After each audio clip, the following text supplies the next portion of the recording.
Hello बेटा। बेटा इससे पहली क्लासेस में हम केमिकल बॉन्डिंग के जो कोवेलेंट बॉन्ड्स की थ्योरी थी वो कंप्लीट कर चुके थे। ठीक है, हमने वैलेंस बॉन्ड थ्योरी की बात कर ली थी, हाइब्रिडेशन की कर ली थी, VSPR थ्योरी की बात कर ली थी। ठीक है, अब एक थ्योरी आती है तुम्हारी बेटा मॉलिक्यूलर ऑर्बिटल थ्योरी। इसको पढ़ने से पहले तुम्हें एक चीज़ और बताता हूँ कि हमने कोऑर्डिनेट बॉन्ड कंप्लीट कर चुके हैं अपना। ठीक है, कोऑर्डिनेट के साथ बैक बॉन्डिंग और ब्रिज बॉन्डिंग हम कंप्लीट कर चुके हैं। तो कोऑर्डिनेट बॉन्ड के जो दो हमने पढ़े थे, ब्रिज बॉन्ड और बैक बॉन्ड, वो काफ़ी इंपॉर्टेंट है। उसमें कभी कभी पूछा आता है कि B2H6 डाइबोरेन इलेक्ट्रॉन डेफिशिएंट है या नहीं है। तो तुम्हें मैंने बताया था कि बोरॉन फैमिली के जितने भी हाइड्राइड बनेंगे सबके सब इलेक्ट्रॉन डेफिशिएंट होंगे। ये बात को हमेशा और हमेशा याद रखना कि B2H6 के इलेक्ट्रॉन डेफिशिएंट है, इलेक्ट्रॉन्स की उसमें कमी है। ठीक है, बैक बॉन्डिंग से क्वेश्चन पूछे जाएंगे तुमसे, बैक बॉन्डिंग के रिलेटेड क्वेश्चन आते हैं। ठीक है, एसिडिक स्ट्रेंथ और बेसिक स्ट्रेंथ से कि एसिडिक स्ट्रेंथ BF3 और BI3 में किसकी ज़्यादा है। तो तुम्हें पता है कि BI3 में बैक बॉन्डिंग पॉसिबल नहीं है, इसलिए क्या होगा उसमें एसिडिक स्ट्रेंथ उसकी ज़्यादा होगी, इजीली यहाँ से इलेक्ट्रॉन्स को गेन कर सकता हो। ठीक है, तो आज की जो थ्योरी है बेटा तुम्हारी वो है मॉलिक्यूलर ऑर्बिटल थ्योरी। काफ़ी इंपॉर्टेंट है, क्वेश्चन बनेगा ही बनेगा। मॉलिक्यूलर ऑर्बिटल थ्योरी, जिसको हम प्यार से क्या बोलते हैं बेटा, MOT। ठीक है, MOT इसको बुलाता है मॉलिक्यूलर ऑर्बिटल थ्योरी को। अब जब हम बात कर रहे थे VBT की, सबसे पहले हमने VBT की बात करी, तो VBT के होते हुए हमें मॉलिक्यूलर ऑर्बिटल की ज़रूरत क्यों पड़ गई। जब हमारे पास वैलेंस बॉन्ड थ्योरी थी तो हम MOT को क्यों लेके आए। ठीक है, तो छोटे छोटे से पॉइंट्स हैं, उसको समझना, लिखने की ज़रूरत है तो लिख सकते हो, अदरवाइज समझ लो आराम से। इसका नाम क्या था, वैलेंस बॉन्ड थ्योरी। मतलब VBT के अंदर केवल वैलेंस सेल के इलेक्ट्रॉन्स ही पार्टिसिपेट करते हैं बॉन्ड फॉर्मेशन में, जबकि MOT के अंदर पूरे इलेक्ट्रॉन जाएंगे, जितने भी इलेक्ट्रॉन होंगे वो सब के सब इलेक्ट्रॉन जाएंगे बॉन्ड फॉर्मेशन में। आगे समझ आएगा कैसे। पहली चीज़ क्या बोल रहा हूँ मैं कि केवल वैलेंस सेल के इलेक्ट्रॉन्स पार्टिसिपेट करेंगे VBT में, जबकि MOT में पूरे इलेक्ट्रॉन्स पार्टिसिपेट करते हैं। ठीक है, एक बात। दूसरी बात, जो MOT है बेटा, ये जो साइंटिस्ट थे हुंड और दी थी ये मूलिकन ने, ये दोनों नाम तुमने सुने, हुंड्स रूल भी पढ़ा था और मूलिकन का स्केल भी तुमने पढ़ा इलेक्ट्रोनेगेटिविटी के अंदर। तो ये दोनों ने मिलकर क्या दिया था तुम्हें, मॉलिक्यूलर ऑर्बिटल थ्योरी। इन्होंने मॉलिक्यूल्स के बारे में बात करना स्टार्ट करी थी। ठीक है, अब ज़रूरत क्या पड़ी, सबसे ज़्यादा ज़रूरत क्या थी, जब हम VBT पढ़ रहे थे तो अकॉर्डिंग टू VBT जो O2 होता है वो डायमैग्नेटिक होता है। मतलब कि O2 में कोई भी अनपेयर्ड इलेक्ट्रॉन प्रेजेंट नहीं होता है। क्या बोल रहा हूँ मैं, हमने बोला अकॉर्डिंग टू VBT की बात कर रहा हूँ मैं, हमने बोला O2 बनाओ, तो O2 कैसे बनेगा बेटा, O का इलेक्ट्रॉनिक कॉन्फ़िगरेशन लिखा, केवल वैलेंस सेल के इलेक्ट्रॉन्स पार्टिसिपेट करते हैं, तो हम केवल और केवल किसका इलेक्ट्रॉनिक कॉन्फ़िगरेशन लिखने वाले हैं, वैलेंस सेल का। 1s2 2s2 2p4, मतलब 2s और 2p वाले जो ऑर्बिटल्स हैं 2s2 2p4, ये है 2s2 2s और 2p। और सेकंड ऑक्सीजन का भी सेम रहेगा बेटा, 2s और 2p।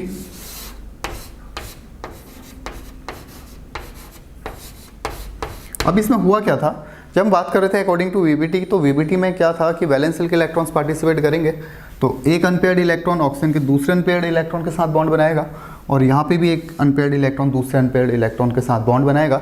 तो यहाँ पे तुम्हें दिखा कि सबके सब पेयर्ड इलेक्ट्रॉन है। जो अनपेयर्ड थे वो भी पेयरिंग के साथ क्या हो गए, पेयर्ड हो गए। ये पेयर्ड था, ये पेयर्ड था, ये अनपेयर्ड था, लेकिन इसने इसके साथ पेयरिंग करी तो ये भी पेयर हो गया, ये भी पेयर्ड हो गया।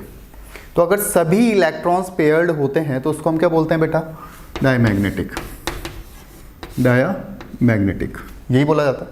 तो अकॉर्डिंग टू VBT O2 क्या था तुम्हारा, डायमैग्नेटिक था।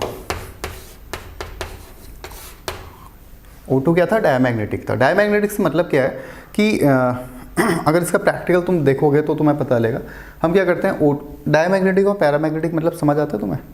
डायमैग्नेटिक, तुमने एक मैग्नेटिक फील्ड क्रिएट किया है और तुम कोई डायमैग्नेटिक सब्सटेंस उसके सामने से लेके जा रहे हो तो वो फील्ड की ओर अट्रैक्ट नहीं होगा।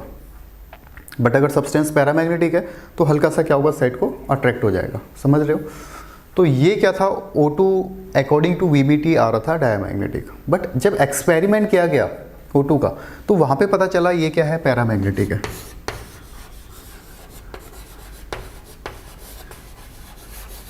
एक्चुअल में O2 क्या होता है बेटा, पैरामैग्नेटिक होता है।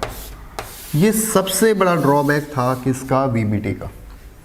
सबसे बड़ा ड्रॉबैक क्या था VBT का, कि O2 को क्या बोल रहा था, डायमैग्नेटिक। वापस सुनो, ये क्वेश्चन पूछा जाएगा 100%।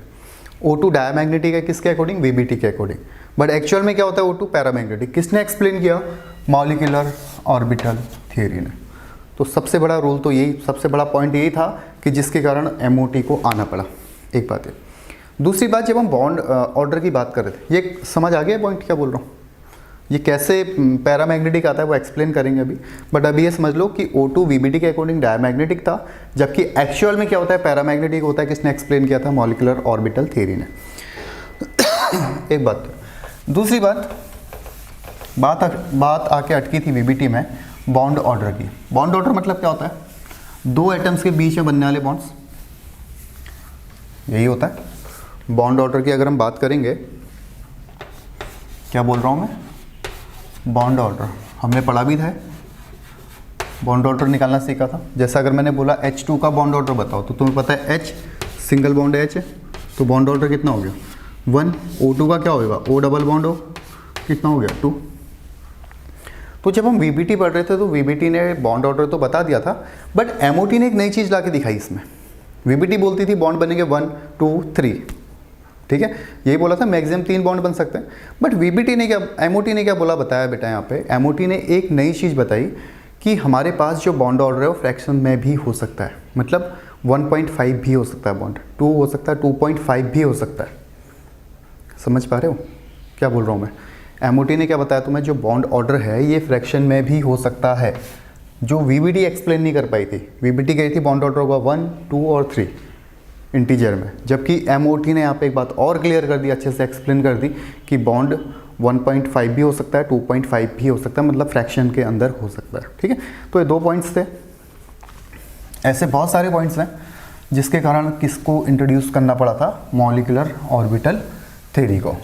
ठीक है, लिखना है इसमें मॉलिक्यूलर ऑर्बिटल थ्योरी के अंदर हेडिंग डालो पहले, मॉलिक्यूलर ऑर्बिटल थ्योरी। लिखना है इसमें अकॉर्डिंग टू VBT, ये नोट थोड़ा प्रॉपर बनाना, ठीक है। अकॉर्डिंग टू VBT,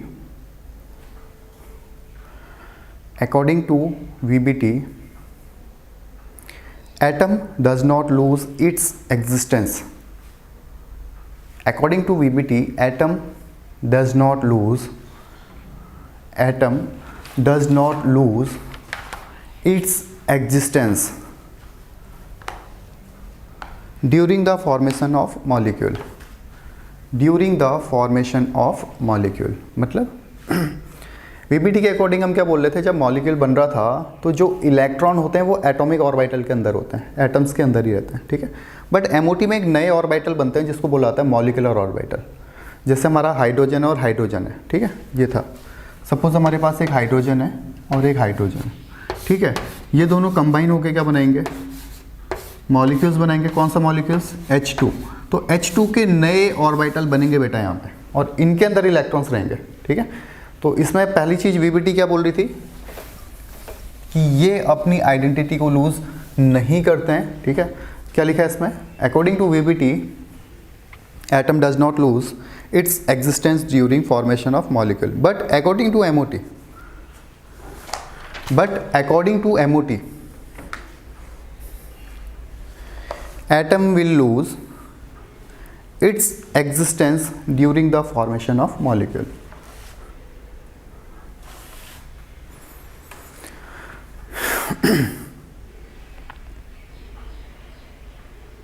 एक पॉइंट और लिख सकते हो उसमें, नेक्स्ट पॉइंट में लिखना अकॉर्डिंग टू VBT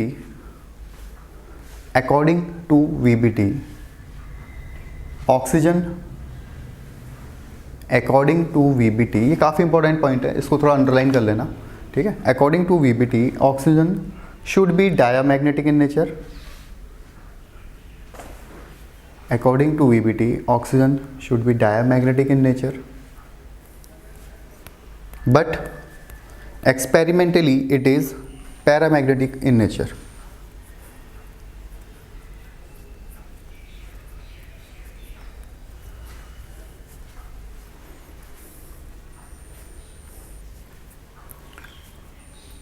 ठीक है। फिर लिखना next point, valence bond theory could not explain, valence bond theory could not explain fractional bond order,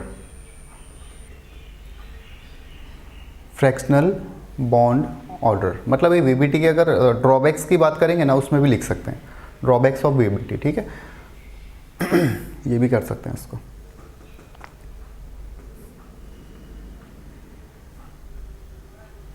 समझ आ गया बेटा? ठीक है, अब देखो इसको,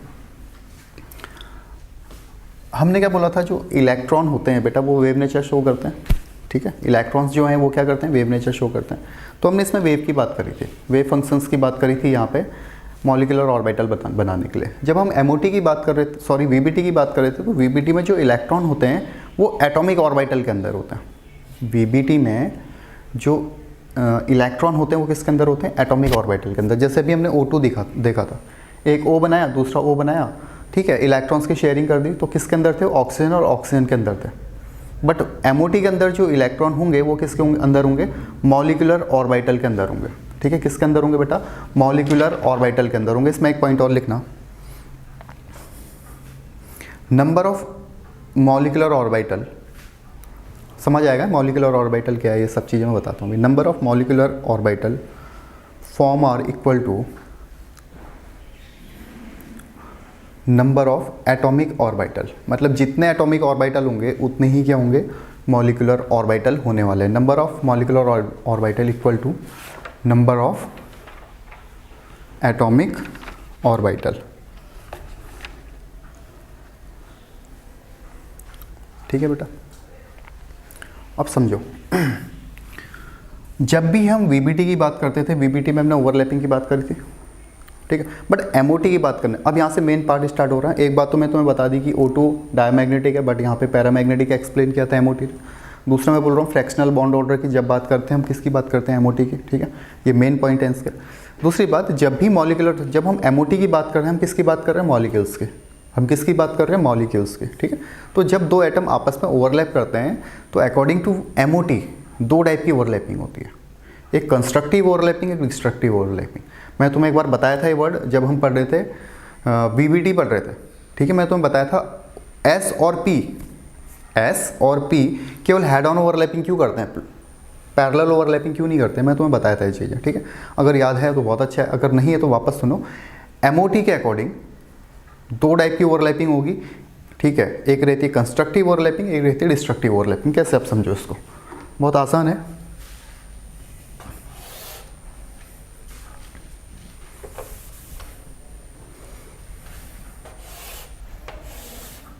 ऐसा भी छोड़ दो उसको, सिंपल ही बताता हूँ। देखो बेटा,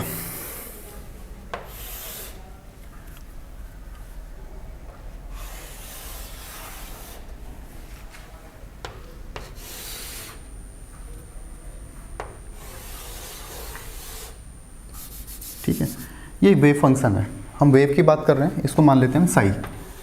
वेव फंक्शन को किससे दिखाते हैं, साई से। अब ये परेशान मत होना, इस केस में डाउट मत पूछना कि ये क्या है, वेव फंक्शन का साइन है, साई बोला जाता है इसको, ठीक है। अब दो टाइप की ओवरलैपिंग होती है बेटा, दो टाइप की ओवरलैपिंग क्या है, एक टाइम तो हम क्या बोलें कि इसका जो एम्पलीट्यूड है इंक्रीज हो जाएगा। कैसे, अगर हम करते हैं ओवरलैपिंग सेम टाइप से, ये था, ठीक है, एक वेव ये थी, दूसरी वेव ये आई, ठीक। इसको हम पॉजिटिव साइन से दिखा रहे हैं, इसको नेगेटिव, इसको पॉजिटिव, पॉजिटिव नेगेटिव पॉजिटिव। ये इलेक्ट्रॉन डेंसिटी तुम्हें बता रहा है, ये कोई पॉजिटिव और नेगेटिव चार्ज ही नहीं है, ध्यान से समझते हैं इस बात को। ये क्या, केवल इलेक्ट्रॉन डेंसिटी है।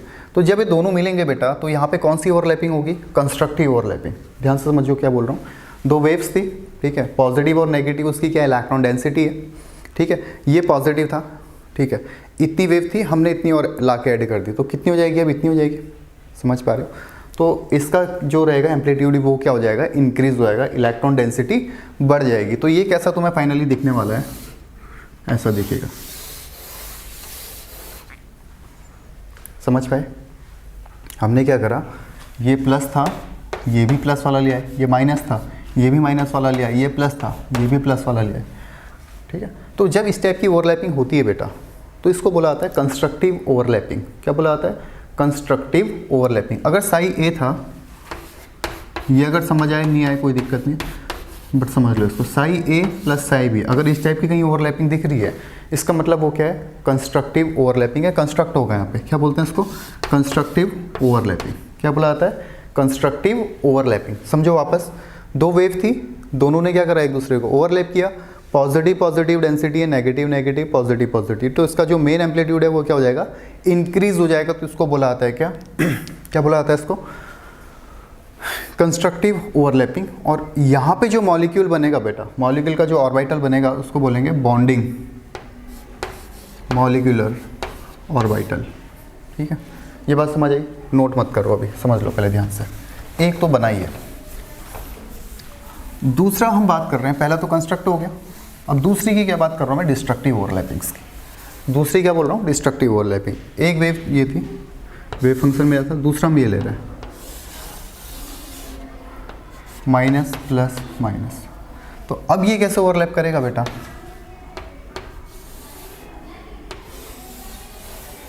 ठीक है, ये तुम्हारा प्लस माइनस प्लस। अब जो दूसरी ओवरलैपिंग हो रही है, ये ओवरलैपिंग कैसे हो रही है?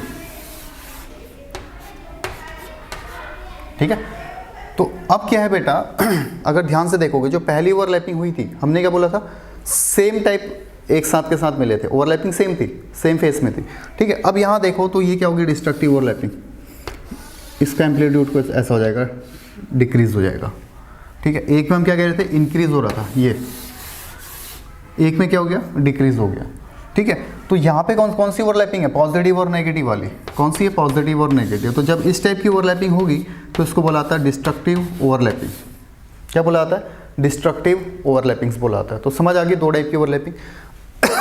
अगर सेम मिलेंगे तो कंस्ट्रक्टिव, अगर ऑपोजिट मिलेंगे तो क्या होगा? डिस्ट्रक्टिव। ये कोई चार्ज नहीं है, केवल इलेक्ट्रॉन डेंसिटी ये है। ठीक है,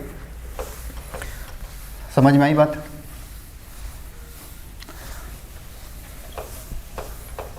अब थोड़ा बहुत आइडिया तुम्हें लग गया होगा क्या बोल रहा हूँ मैं। दो वेव फंक्शन थे, आपस में ओवरलैप करे। ठीक है, ओवरलैप करके क्या करा इन्होंने? बॉन्ड फॉर्मेशन के लिए ट्राई करा। ओवरलैपिंग होती है दो टाइप की एमओटी के अंदर, एक होती है कंस्ट्रक्टिव ओवरलैपिंग और दूसरी होती है डिस्ट्रक्टिव ओवरलैपिंग। कौन सी ओवरलैपिंग्स होती हैं बोल रहा हूँ मैं? एक तो होती है कंस्ट्रक्टिव ओवरलैपिंग, एक होती है डिस्ट्रक्टिव ओवरलैपिंग। जो ओवरलैपिंग कंस्ट्रक्टिव ओवरलैपिंग होगी, इसको बोला जाता है मॉलिक्यूलर बॉन्डिंग मॉलिक्यूलर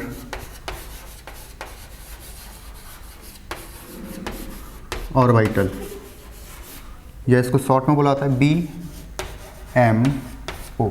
समझ में आई बात क्या बोल रहा हूँ मैं? ओवरलैपिंग करके क्या बनेगा? मॉलिक्यूल्स का ऑर्बिटल बनेगा। ठीक है, तो जो कंस्ट्रक्टिव ओवरलैपिंग से ऑर्बिटल बनेगा उसको तो क्या बोला जाएगा? Bonding molecular orbital BMO।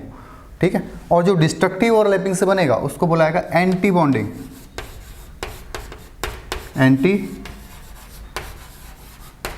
Bonding molecular orbital MO, मतलब ABMO। क्या बोला जाएगा? ABMO। समझ आई बात?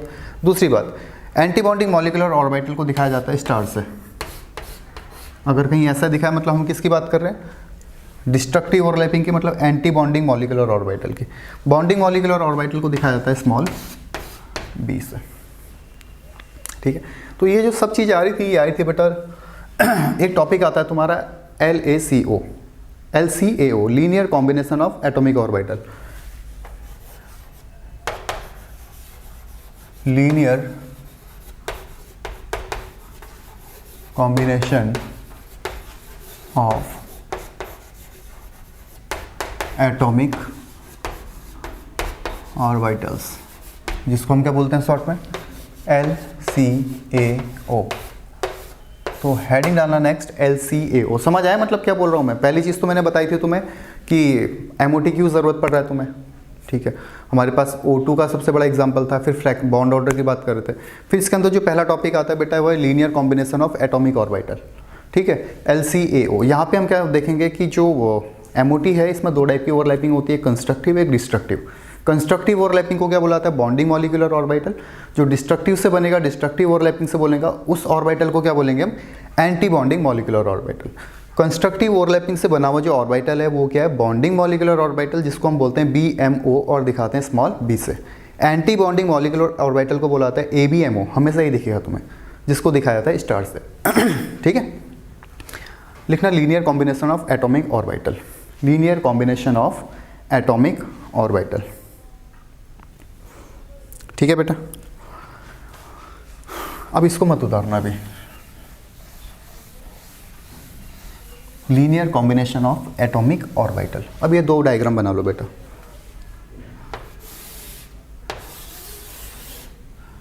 Plus minus plus, plus minus plus, ये ओवरलैपिंग करके बना रहे हैं यहाँ पे। इनका एम्पलीट्यूड क्या हो जाएगा, इंक्रीज हो जाएगा। ठीक है, या प्रॉपर ओवरलैपिंग भी दिखा दूँ क्या, यहीं पे देख लो इसकी ओवरलैपिंग, समझ तो आ गया ना, ओवरलैपिंग यहीं पे देख लो।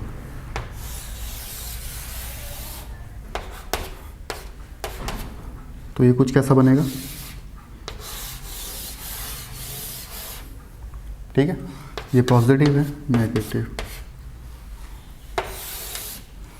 ये क्या है तुम्हारा बॉन्डिंग मॉलिक्यूलर ऑर्बिटल, और इसमें लिखना ऊपर कंस्ट्रक्टिव ओवरलैपिंग, कंस्ट्रक्टिव ओवरलैपिंग। इसमें क्या लिखोगे, कंस्ट्रक्टिव ओवरलैपिंग। कब, जब प्लस प्लस मिल रहे हैं तब भी कंस्ट्रक्टिव ओवरलैपिंग होगी, मतलब बॉन्डिंग मॉलिक्यूलर ऑर्बिटल होगा।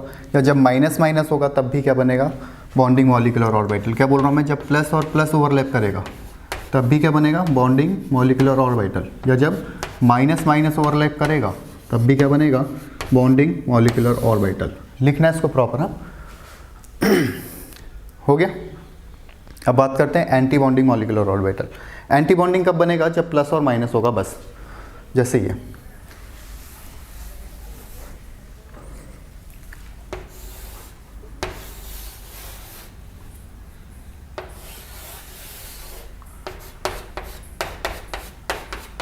ठीक है, ये क्या हो गया तुम्हारा, समझ गए। और किस टाइम पे ओवरलैपिंग हुई है, प्लस और माइनस में, तो क्या बनेगा ABMO। इस टाइम पे जो ऑर्बिटल बनेगा वो क्या बनेगा, ABMO, anti bonding molecular orbital. कौन सी ओवरलैपिंग से, प्लस और माइनस वाली ओवरलैपिंग से। अब इसमें बहुत से वर्ड होते हैं, साई होता है, साई तुम्हें पता है, वेव फंक्शंस की बात कर रहे हैं, ठीक है। बट उसमें ना जाके तो मैं बिल्कुल तरीके से बता दिया मैंने कि कौन से टाइप की ओवरलैपिंग होगी, कौन सी होगी। इसको प्रॉपर वर्ड में लिखना, ये है कंस्ट्रक्टिव ओवरलैपिंग, CO मत लिख देना इसको, कंस्ट्रक्टिव ओवरलैपिंग लिखना। और जो ये ओवरलैपिंग है बेटा, इसको बुलाता है डिस्ट्रक्टिव ओवरलैपिंग। ठीक है, नोट करो। कंस्ट्रक्टिव ओवरलैपिंग है, डिस्ट्रक्टिव ओवरलैपिंग। हो गया, लीनियर कॉम्बिनेशन के अंदर लिखना है।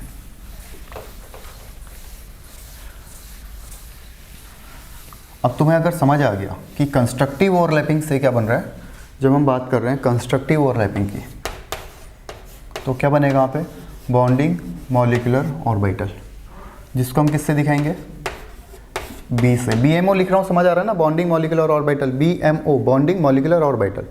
और डिस्ट्रक्टिव ओवरलैपिंग से क्या होगा बेटा तुम्हारा, एंटी बॉन्डिंग मॉलिक्यूलर ऑर्बिटल, जिसको दिखाएंगे हम स्टार से। बॉन्डिंग मॉलिक्यूलर ऑर्बिटल की जो एनर्जी होती है, energy less than compare to antibonding molecular orbital. मतलब जो बॉन्डिंग मॉलिक्यूलर ऑर्बिटल है तुम्हारा, उसकी एनर्जी क्या है, कम है। और जो एंटी बॉन्डिंग मॉलिक्यूलर ऑर्बिटल है, इसकी एनर्जी ज़्यादा है। जो बॉन्डिंग मॉलिक्यूलर ऑर्बिटल होगा उसकी एनर्जी कम रहती है, किसके कंपेयर में, एंटी बॉन्डिंग मॉलिक्यूलर ऑर्बिटल के कंपेयर में।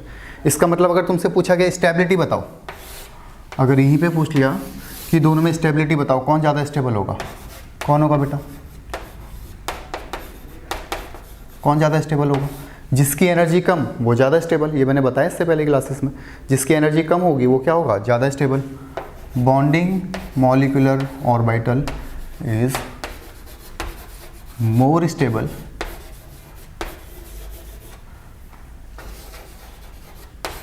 compared to anti bonding molecular orbital.